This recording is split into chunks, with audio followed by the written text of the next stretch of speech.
supaya suatu saat nanti kamu bisa merasakan manisnya hasil dari belajar.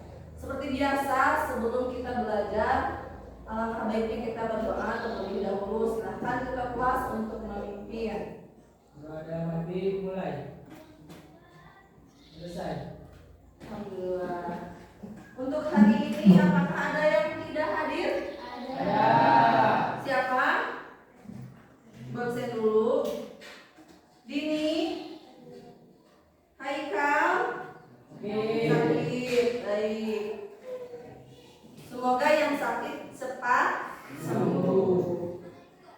Hari ini kita akan belajar tentang kedaulatan. Ibu mau membacakan dulu tujuannya.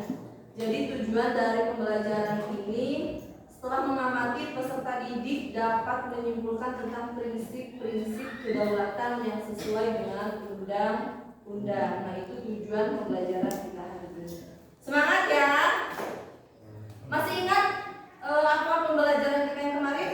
Kita belajar tentang apa? Ancaman-ancaman yang ingin memberontak Indonesia, yang ingin mengganti Indonesia. Ada ancaman PKI, ada ancaman dari TNI, terus apalagi APRA, Angkatan Perang Ratu Adil, dan masih banyak lagi. Nah, hari ini kita akan belajar tentang kedaulatan. Ada yang tahu apa itu kedaulatan?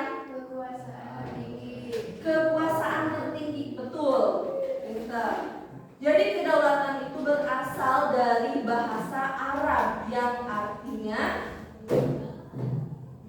kedaulatan itu berasal dari bahasa Arab yaitu daulah, yang artinya kekuasaan tertinggi. Artinya kekuasaan ini yang tidak bisa diganggu gugat, ya. Kedaulatan Indonesia itu menganut kedaulatan rakyat. Ada beberapa teori tentang kedaulatan menurut para ahli. Ada yang pertama yaitu teori kedaulatan Tuhan. Jadi menurut teori ini mengajarkan bahwa negara dan pemerintah itu mempunyai kekuasaan tertinggi dari Tuhan, ya, mereka langsung punya kekuasaan. Dan yang kedua ada teori kedaulatan raja, di mana teori ini mengajarkan bahwa mempercayai bahwa kedaulatan atau kekuasaan tertinggi itu ada di tangan raja, dan biasanya ini dipakai oleh negara Inggris karena mereka bentuk kerajaannya, bentuk pemerintahannya adalah kerajaan. Dan yang ketiga ada teori kedaulatan negara. Yang keempat ada teori kedaulatan hukum, di mana kedaulatan tertinggi diputuskan oleh hukum. Dan yang terakhir ada teori kedaulatan rakyat, dan ini yang dipegang oleh Indonesia, ada di tangan rakyat. Baik, cukup itu yang bisa disampaikan. Ada yang mau memberi kesimpulan? Silahkan. Ya, Bu. Silahkan. Kedaulatan adalah kekuasaan yang tertinggi untuk membuat undang-undang dan melaksanakannya dengan semua cara yang tersedia.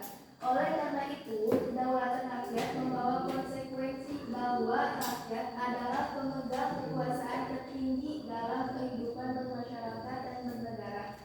Secara umum, ada beberapa teori kedaulatan. Yang pertama, teori kedaulatan Tuhan. Kedua, teori kedaulatan raja. Ketiga, teori kedaulatan negara. Keempat, teori kedaulatan hukum. Kelima, teori kedaulatan rakyat. Nah, itu terima kasih ya, Hira. Terima kasih tepuk tangan.